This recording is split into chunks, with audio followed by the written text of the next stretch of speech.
What is it about executive presence that requires emotional and social intelligence to understand, and why is it important? First of all, it's important because you need to be wired up to bring people together to adopt you as a candidate if you're job hunting, but in the future to adopt unpopular changes, new big projects that might be very enterprise-wide and really unsettling for your team and for the organization, but that you know will bring in great results for the company over time. So things like the aspects that I'm going to talk to you today, which I'm going to address in such a way that it helps you during job interviews, you will be able to use them in the future for other things as well.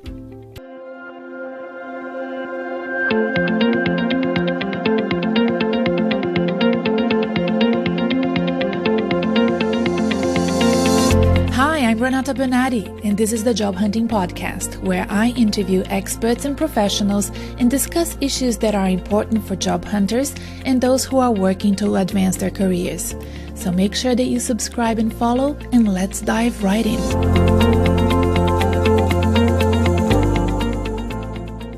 Hello, job hunters and career enthusiasts. Welcome to the Job Hunting Podcast. If you're new here, remember to subscribe. I would love to have you here next week again. And for those who have been following the Job Hunting Podcast for some time, thank you.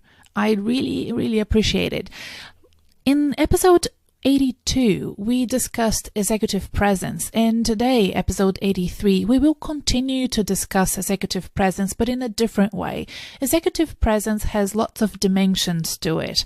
So in episode 82, we spoke about gravitas and communication and confidence under pressure, decisiveness, and so on. This time, we are going to look into aspects of executive presence that require emotional and social intelligence for you to acquire and use to make sure that you get through that job interview and that you're successful in your career in the long term.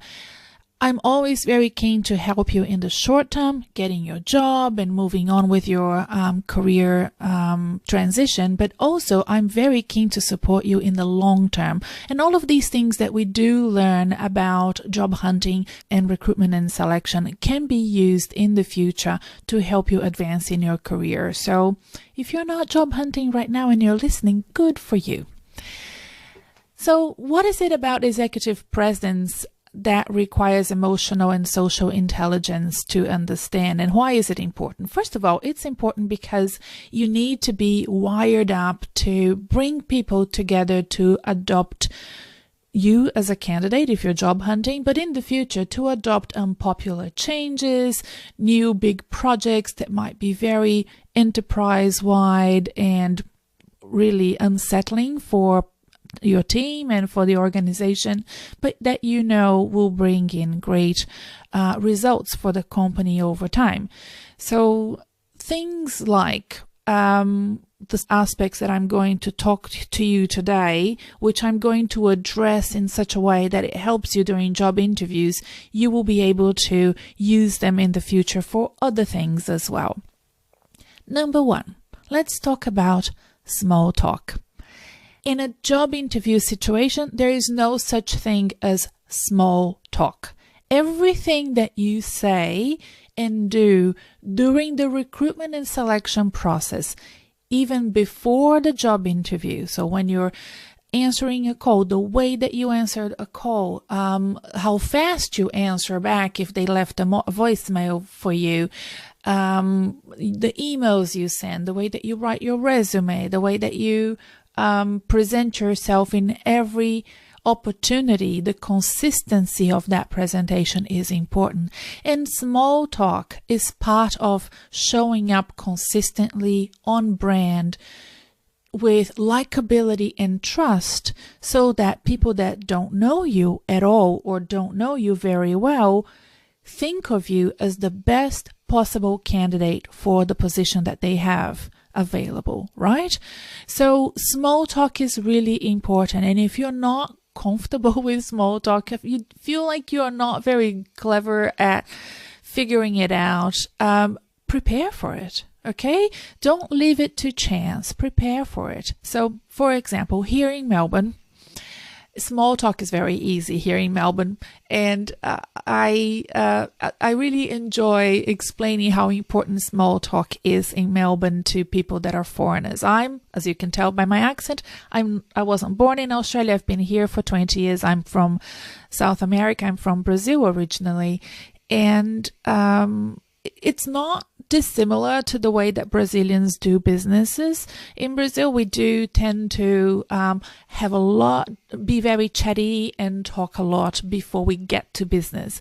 Melbourne is a lot like that. My former coach, Andrea, told me a great story years ago about how she walked into this meeting with a big agenda and a lot of important things that she needed to do. I should get her on the podcast so she can tell the story herself. And she was with her boss, and the meeting was supposed to last for an hour. And for 15 minutes, the boss and the person that they were meeting, they spoke about foodie. They spoke about Australian football, which if you don't know, just Google it. It's very interesting and very different from soccer, which is what I'm used to. And they spoke about football for 15 minutes, but in 10 minutes, right at the end of that meeting, they locked in all the agreements and projects that they went there to do. Right? So it wasn't small. It was quite a long introduction to something that was very important and relevant to her business. And she told me the story because during those 15 minutes of small talk, she was feeling so anxious and stressed that they wouldn't have enough time to get to business. But the truth is, they had shared all the paperwork, they had shared all the documentation.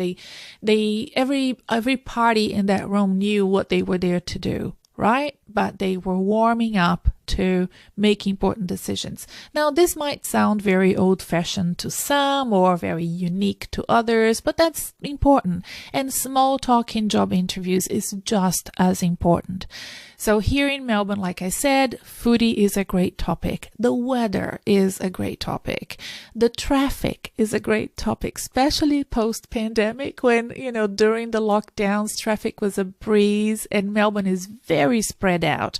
So if you don't know the Melbourne geography, it's a lot like LA. It's a lot like, many sort of spread out cities that just go on and on and on forever. I think Melbourne is like 100 kilometers long. So, you go to visit a friend and they live like 50 kilometers away from you, and that's Melbourne, right? So, with traffic, it gets really annoying. And, so those are great topics, and coffee is another good topic.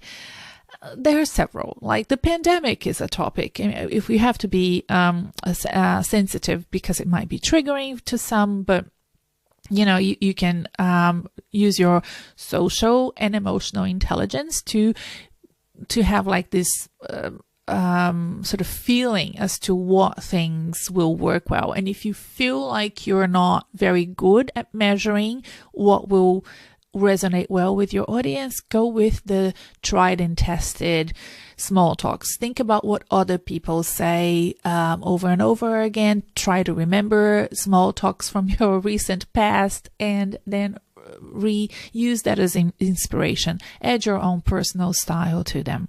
Okay. And that's the sort of preparation that I like to do when I do one-on-one consultations or when I'm working with my clients as well, because every piece of the puzzle is important to get you that next job.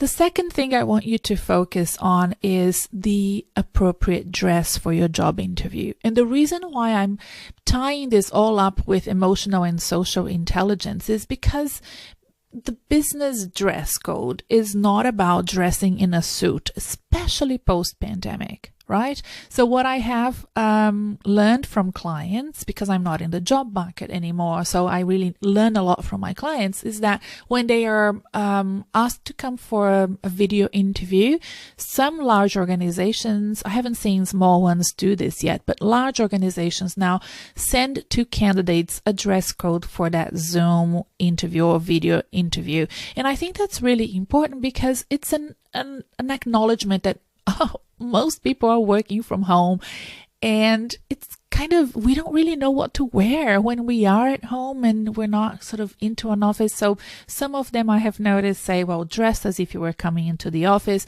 which means dress, you know, for a corporate professional, which is 100% of my clients, it's a suit, right? And a tie and all of that. But I have clients, I recently had a client who went for a job interview at a factory, and it's a different, even though she is a senior executive, it's a different environment, and it needs to resonate well with both the people she would be reporting to, but also to the people on the ground floor. And while a suit might be okay in a headquarter, it's kind of stands out in an off way in a factory environment. So for women, it's even more of a, you know, a conversation that we need to have during those consultations, because men, it's kind of, you know, pair of pants, a shirt and a jacket, no tie. That would be a good one. But for women, what's the difference between corporate attire for a job interview in a head office versus a factory setting? So, you know, we went through some ideas that she thought, because she has a lot of experience in the sector, that she thought was going to work. And then we looked to decide on color as well. And I think color is really important, and I'll explain to you why. So for example, here in Australia, I'm very conscious that I have listeners all over the world. So if you are in South Africa, Botswana, India, Singapore, Canada, where else? Oh gosh, I have people everywhere. So you have to adapt what I'm going to say. But this is kind of a very classic approach to job interviewing and dress code is to dress in navy blue, right? Navy blue is a color that inspires trust. You can tell this by the fact that many consulting companies have adopted navy blue as the key color in their logo websites. You can check all of them. They might have a key color, a highlight color like yellow or red, but they all have the navy blue there as well. You can see that in politicians when they are addressing their constituents, when they're on TV, they tend to dress in dark navy blue, but not black. Usually I do not recommend a black suit. It looks a lot like you're going to an event or a wedding, but it's not really appropriate, I don't think, for job interviews in the corporate sector. You might, you know, use gray, and that's also a good color. But if you want to play safe and play conservatively and do well, I would go for navy blue. And I would stay away from high contrasting colors. So, you know, the navy blue with a red tie I would not recommend that for a job interview. I would go navy blue with a blue tie, a white shirt, and that works well. I do styling for clients. I recently did one for a young graduate. We went shopping together. It was, you know, his first set of interviews. He just graduated from university, and I love doing it. It's one of those things that I try not to do because it takes so much of my time, but it's really fun. So we bought him a navy blue suit, a light blue shirt, and he had lots of ties, so he was going to choose a tie, but he was also one of those job candidates that may have an interview in a head office in Melbourne CBD, and then he may also have an interview in a more casual setting, a more factory setting, because his graduating in engineering. So I explained to him the difference, and we also bought him a khaki pair of pants that he could match with the navy blazer for those more casual interactions with potential employers. So I think that he got an internship, 3 months internship, and now he's looking for a graduate role. So yeah, I hope that the dress code that we selected for him helped him with that internship. Good for him. So those things are really important. Think about the colors that work well for your culture, your country where you are, those that will inspire people to trust you and to engage with you and to like you. So think about all of those things. And again, it's a bit about taking a leaf out of my book, but also using your social and emotional intelligence and your understanding about where you are in the world to find the best possible solution that will suit you, your sector, and your region. The third thing I want to talk to you about is body language. Body language is really important, and some people adopt an open and engaging body language very naturally, and some people don't. So you need to understand where you are on that spectrum. I think that if you are anxious and stressed and a bit fearful walking into an interview, which is like most people, everybody has a little bit of nervousness and stress going into an interview. It will exacerbate whatever it is that, are your weaknesses, and body language mimicking. If that is not something that you're used to do, you might need to train and practice for that, because it really helps you connect with your audience. Okay, I have a great example for you. Even if you don't like either of these women, watch the Meghan Markle and Oprah interview, and you will understand what mimicking body language is. They are sitting, and they are, sitting in exactly the same way, holding their hand on their faces exactly in the same fashion. They nod, one nods when the other one nods. That is really showing that they're very connected, and they're connecting more and more and getting more and more of that body language connection over the course of that interview. So I really enjoyed watching that interview for that reason. I thought that was a great example. You can see that they're both crossing legs in the same way. It's really an interesting way of understanding the importance of body language. And even if you're doing video job interviews, which happens these days, it's important to have at least a body language that showcases your openness, So learn to use your body language and hands to support your message.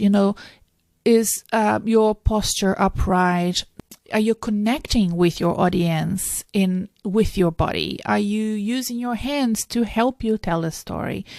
This is something that you can also learn from people on TED Talks. There is a very kind of recipe way to do a great TED Talk that includes moving around the room and using your hands. I don't want you to move around when you're doing a job interview, but those hands gestures and the facial expressions when people are telling great stories, they do help you to engage, and it will help you in the job interview as well. So practice for those. People tend to have this obsession with practicing their answers, but if you just rehearsed and spit them out, it's not going to make you connect with the audience. You have to be very holistic in the way that you think about job interviews. All right, the next thing we're going to talk about is greetings. Do you make solid eye contact when you're greeting the job interviewers? What about your handshake? Now, things have changed a lot since 2020, and I will tell you how I have decided to move forward with handshakes. I ask the person, are we shaking hands? Are we shaking hands? And if they say, yes, of course I do, a nice and firm handshake that doesn't squish the person's hand, but it's not sort of wishy-washy. And it's better to ask. And if they say yes, then you go and do that handshake with, with gusto. The reason why I ask is, even though Australia the COVID is very under control, people may have an autoimmune disease. They may be protecting themselves until they get vaccinated. They might, have any sort of issues that I don't know. And I think we are changing the way we think about handshakes, and it could be that handshakes will be a thing of the past. Who knows? Right now, I ask people, and if they say yes, of course, then we shake hands.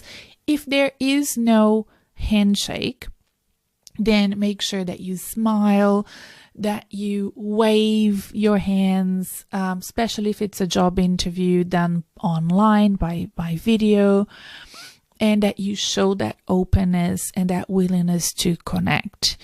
But if you do decide to do a handshake, and if that's okay where you are in the world, and if the person you're meeting is fine with it, then do it with energy and confidence from the start, right? I think what is making people uncomfortable is that they don't know, and then it doesn't feel good when you do it. So that's what I have decided to do personally, and I invite you to consider doing that as well.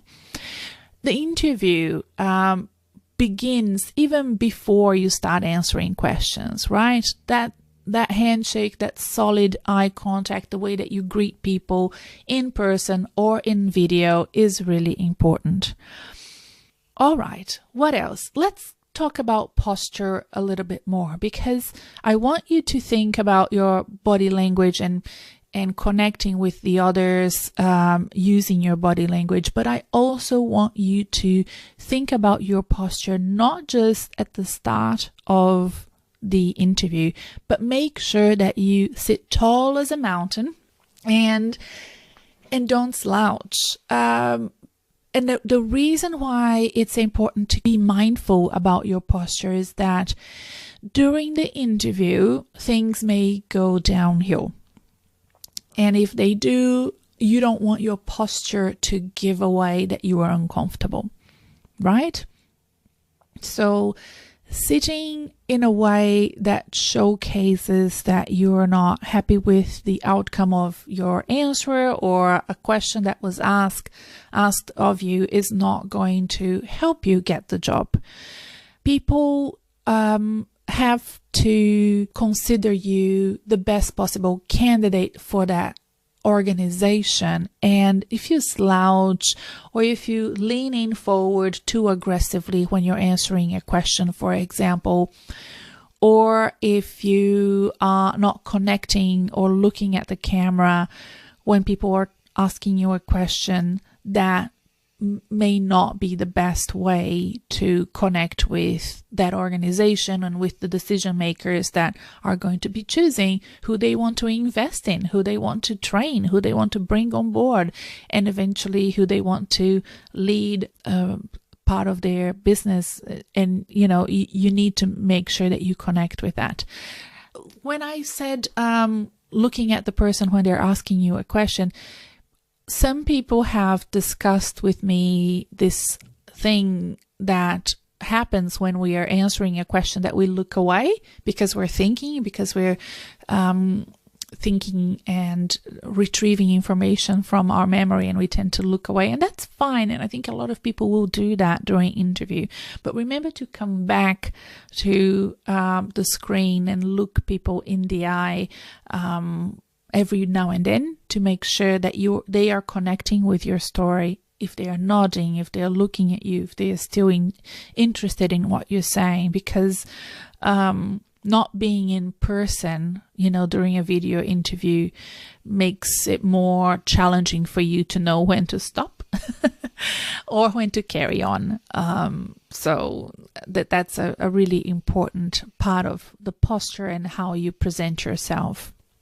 And finally, I want to talk to you about gestures. And what I said before about that show of hands during a video interview at the beginning, if you're not shaking hands, at least wave. That's really important. I am a big user of hands to tell stories. And I also like to use the palm of my hands to show openness. And you can see that in a lot of politicians, that they've been trained to show their hands and to speak with and use their hands as they're telling a story. I do that naturally. It's part of my culture. In Brazil, we use our hands a lot. I remember my grandmother using her hands quite a lot, and I was fascinated by the way that she used her hands to tell stories when we were younger. I have to be careful in Australia, which is a different culture, not to fidget too much or be too animated and wild with the use of my hands. So I have tamed it down, but I've been here for 20 years and I've learned that over time.